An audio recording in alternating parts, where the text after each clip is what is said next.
Friends, మీరు ఎప్పుడైనా డోర్స్ని lock చేశామో లేదో అని పదే పదే చెక్ చేసుకుంటూ ఉంటున్నారా? లేదా మీ వస్తువులని మాటిమాటికి సరిచేసుకుంటూ కరెక్ట్ పొజిషన్లో పెట్టుకుంటున్నారా? మీరు సరిచేసిన వస్తువులు కొంచెం పక్కకి జరిగినా అన్కంఫర్టబుల్గా ఫీల్ అవుతున్నారా? లేదా క్లీన్ చేసిన వస్తువులు సరిగ్గా లేవు అని మళ్ళీ క్లీన్ చేస్తున్నారా? ఈ సిమ్టమ్స్ గనక మీలో ఉంటే మీరు ఒక డిజార్డర్తో ఉన్నారు అని అర్థం. ఆ డిజార్డర్ పేరు ఓసిడి. మన ప్రపంచంలో కొన్ని లక్షల మంది ఈ డిజార్డర్ని ఫేస్ చేస్తున్నారు. అసలు ఓసిడి అంటే ఏంటి? మనకు ఓసిడి ఉంది అని ఎలా తెలుస్తుంది? ఓసిడి సిమ్టమ్స్ ఏంటి? ఒకవేళ ఓసిడి ఎవరికైనా ఉంటే ఎటువంటి ట్రీట్మెంట్ తీసుకోవాలి అన్న విషయాలు డీటెయిల్డ్గా ఈరోజు మనం ఈ వీడియోలో తెలుసుకుందాం. ఫ్రెండ్స్, ఓసిడి గురించి డీటెయిల్డ్గా తెలుసుకోబోయే ముందు నాది ఒక చిన్న రిక్వెస్ట్. ఈ వీడియోని మా ఛానల్ని సబ్స్క్రైబ్ చేసుకొని వాళ్ళు ఎవరైనా చూస్తుంటే ప్లీజ్ మా ఛానల్ని సబ్స్క్రైబ్ చేసుకోండి. అలాగే పక్కన ఉన్న బెల్ ఐకాన్ని ఆన్లో పెట్టుకోండి. మీరందరూ కలిసి మన ఛానల్ని సపోర్ట్ చేయడం వల్ల ఇంకా ఎన్నో ఇంట్రెస్టింగ్ విషయాలను మీ ముందుకు తీసుకొని రావడానికి మాకు హెల్ప్ అవుతుంది.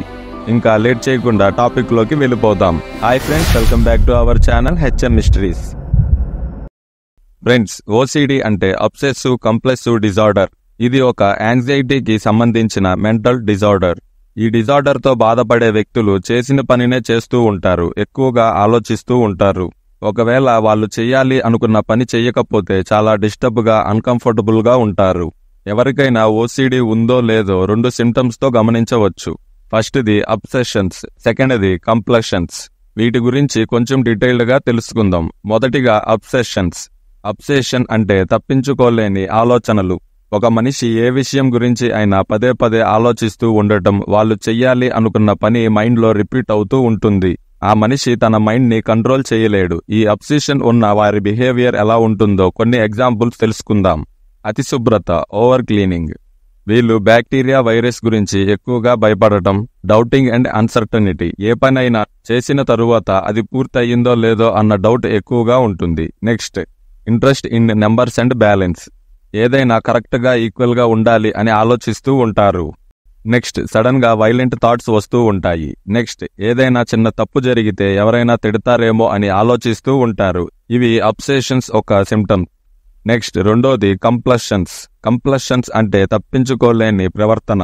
ఓసిడి ఉన్న వ్యక్తి చెయ్యాలి అనుకున్న పని చెయ్యకపోతే ఎక్కువ యాంగ్జైటీ అవుతారు. ఆ యాంగ్జైటీని తగ్గించుకోవటానికి చేసిన పనినే మళ్ళీ మళ్ళీ చేస్తారు. ఫర్ ఎగ్జాంపుల్, చేతులు మాటిమాటికి కడుక్కుంటూ ఉంటారు, లేదా ఏదైనా వస్తువుని రిపీటెడ్గా కడుగుతూ ఉంటారు. చాలామంది అలా కడుగుతున్న వ్యక్తులను చూసి కడిగిన సంగతి మర్చిపోయి మళ్ళీ కడుగుతున్నారు అని అనుకుంటారు, కానీ అది కరెక్ట్ కాదు. ఓసిడి ఉన్న వాళ్ళకి చేతులు లేదా వస్తువులని ఇంతకు ముందు శుభ్రం చేశాము అని గుర్తు ఉంటుంది, కానీ ఆ వస్తువు శుభ్రంగా ఉందో లేదో అని మళ్ళీ కడుగుతూ ఉంటారు. అలాగే డోర్స్ లాక్ చేసే ఉన్నాయా లేదా, గ్యాస్ స్టవ్ ఆఫ్ చేశామా లేదా, లైట్స్ ఆఫ్ చేశామా లేదా అని రిపీటెడ్గా చెక్ చేస్తూ ఉంటారు. అంతేకాదు, వీళ్ళు డైలీ చేసే పనుల్లో కూడా ఒక ఆర్డర్కి అలవాటు పడతారు. For example, first dressing table సదురుకోవాలి, నెక్స్ట్ బెడ్ సరి చేసుకోవాలి, ఆ తర్వాత హౌస్ క్లీన్ చేయాలి అని వీళ్ళ మైండ్లో ఫిక్స్ అయిపోతారు. పొరపాటును కూడా ఈ ఆర్డర్ని వాళ్ళు మార్చరు. ఈ డిజార్డర్ ఉన్న వాళ్ళకి వాళ్ళు చేసే పనిలో ఒకవేళ ఎవరైనా హెల్ప్ చేసినా మళ్ళీ వీళ్ళు ఆ పనిని కరెక్ట్గా చేశారో లేదో అని చెక్ చేసుకుంటారు. ఏ వస్తువు అయినా కరెక్ట్గా ఉండాలి అండ్ స్ట్రైట్గా ఉండాలి. ఏ వస్తువు ప్లేస్లో అవే ఉండాలి. నెక్స్ట్, ఓసిడి ఏ విధంగా ప్రభావం చూపిస్తుంది? How does OCD effect you? First, personal life. Daily చేసే పనులు చేయడానికి కూడా కష్టపడుతూ ఉంటారు. Second, family and friends relationship. ఈ డిజార్డర్తో ఉన్న వాళ్ళు ఫ్యామిలీతో గానీ ఫ్రెండ్స్తో గానీ ఎక్కువ ఇంటరాక్ట్ అవ్వలేరు, సరదాగా వాళ్ళతో టైం స్పెండ్ చేయలేరు. Third, career and education. వీళ్ళు కెరియర్ మీద గానీ స్టడీస్ మీద గానీ ఎక్కువ ఫోకస్ చేయలేరు. Fourth, health issues. వీళ్ళు బాడీలో మెంటల్ స్ట్రెస్ పెరిగిపోతుంది అండ్ ఫిజికల్గా కూడా వీక్ అయిపోతారు. ఓసిడి ఉన్న వాళ్ళు ఎక్కువగా ఈ 4 పాయింట్స్తో బాధపడుతూ ఉంటారు. నెక్స్ట్, అసలు ఓసిడి రావడానికి కారణం ఏంటో తెలుసుకుందాం. First, genetics. మన ఫ్యామిలీ మెంబర్స్లో ఎవరికైనా ఓసిడి ఉంటే వారసత్వంగా వచ్చే అవకాశం ఎక్కువగా ఉంది. Second point, imbalance of brain chemicals. మనిషి బ్రెయిన్లో సెరిటోనిన్ అనే హార్మోన్ ఇన్బ్యాలెన్స్ అవ్వటం వల్ల ఓసిడి డిజార్డర్ వస్తుంది. Third point, brain structure. మనిషి బ్రెయిన్లో ఉన్న కొన్ని పార్ట్స్ ఓవర్ యాక్టివ్గా ఉండటం వల్ల కూడా ఓసిడి వచ్చే అవకాశం ఉంది. Fourth point, environmental triggers. పర్యావరణ కారణాలు. చిన్నతనంలో ఏదైనా బాధాకరమైన సంఘటనల వల్ల కూడా ఓసిడి వచ్చే అవకాశం ఉంది. ఒక మనిషికి ఓసిడి రావడానికి మెయిన్ ఈ 4 రీజన్స్ అని డాక్టర్లు చెప్తున్నారు.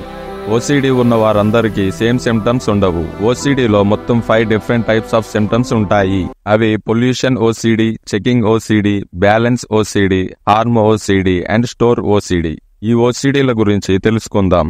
ఫస్ట్ది పొల్యూషన్ ఓసిడి. ఈ ఓసిడి ఉన్నవాళ్ళు మురికి, క్రిములు, బ్యాక్టీరియా గురించి ఎక్కువగా భయపడుతూ ఉంటారు. వీళ్ళు అస్తమాటికి చేతులు కడుక్కోవటం, ఏదైనా కడిగిన వస్తువుని మళ్లీ మళ్లీ కడగడం వంటివి చేస్తూ ఉంటారు. సెకండ్ది చెకింగ్ ఓసిడి. ఈ ఓసిడి ఉన్నవాళ్ళు డోర్స్ క్లోజ్ చేశామా లేదా, స్టవ్స్ ఆఫ్ చేశామా లేదా, లైట్స్ ఆఫ్ చేశామా లేదా, వాటర్ ట్యాప్స్ ని కట్టామా లేదా అని ఎక్కువగా చెక్ చేసుకుంటూ ఉంటారు. థర్డ్ది బ్యాలెన్స్ ఓసిడి. ఈ ఓసిడి ఉన్నవాళ్ళు అన్ని సమానంగా ఉండాలి అని భావిస్తారు. వస్తువులని మాటిమాటికి సరిచేసుకుంటూ ఉంటారు. ఫోర్త్ది హార్మ్ ఓసిడి. ఈ ఓసిడి ఉన్నవాళ్ళు ఎప్పుడు ఏ ప్రమాదం జరుగుతుందో అని భయపడుతూ ఉంటారు. ఎక్కువగా సేఫ్టీ ప్రికాషన్స్ తీసుకుంటూ ఉంటారు. ఫిఫ్త్ది స్టోర్ ఓసిడి. ఈ ఓసిడితో ఉన్నవాళ్ళు పాడైపోయిన వస్తువులని పాడేయకుండా ఆలోచిస్తూ ఉంటారు. ఎందుకు పనికిరాని చెత్తను కూడా దేనికైనా యూజ్ అవుతుందేమో అని ఆలోచిస్తూ ఉంటారు. నెక్స్ట్, ఓసిడికి ఏమైనా ట్రీట్మెంట్ ఉందా? ఎటువంటి జాగ్రత్తలు తీసుకుంటే ఓసిడి తగ్గే అవకాశం ఉందో తెలుసుకుందాం. సైకలాజికల్ ట్రీట్మెంట్లో సిబిటి అంటే కాగ్నిటివ్ బిహేవియర్ థెరపీ తీసుకోవటం వల్ల ఓసిడితో బాధపడే వారి మానసిక ఆందోళన తగ్గే అవకాశం ఉంది. ఓసిడిని తగ్గించడానికి కొన్ని టాబ్లెట్స్ కూడా ఉన్నాయి. అవి ఫ్లూఆక్సిటిన్, సెట్రలిన్, క్లోమిప్రొమైన్. కానీ ఈ టాబ్లెట్స్ ని ఎప్పుడు ఎలా యూజ్ చేయాలో డాక్టర్ని కన్సల్ట్ చేసి యూజ్ చేయడం మంచిది. Next, meditation and relaxation. Daily yoga and meditation చేయటం వల్ల ఓసిడితో బాధపడే వారి మనసుని, మైండ్ని ప్రశాంతంగా ఉంచుతుంది. దాంతోపాటు ఓసిడిని కూడా తగ్గిస్తుంది. విటమిన్స్ ఎక్కువ ఉన్న ఫుడ్ తీసుకోవటం, డైలీ 7 to 8 అవర్స్ నిద్రపోవటం, ఎర్లీ మార్నింగ్ లెగ్సి ఎక్సర్సైజెస్ చేయటం వల్ల బాడీ యాక్టివ్గా ఉంటుంది. ప్రతిరోజు ఇలా చేయటం వల్ల ఓసిడి తగ్గే అవకాశం ఉంది. మనిషికి సరిపడంత నిద్ర లేకపోతే ఎటువంటి డిసీజెస్ వస్తాయి?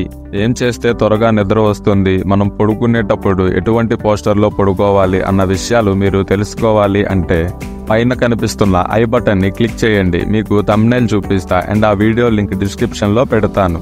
ఓసిడి గురించి మీరు తెలుసుకున్న ఇన్ఫర్మేషన్ నచ్చితే ఒక లైక్ చేయండి. అలాగే ఈ information me friends and family members కి యూజ్ అవుతుంది అనుకుంటే ఈ వీడియోని వాళ్ళకి షేర్ చేయండి. లాస్ట్ లో కొత్త వాళ్ళు మా ఛానల్ ని సబ్స్క్రైబ్ చేసుకోవటం మర్చిపోమాకండి. మరొక ఇంట్రెస్టింగ్ టాపిక్ తో నెక్స్ట్ వీడియోలో కలుద్దాం. Thanks for watching.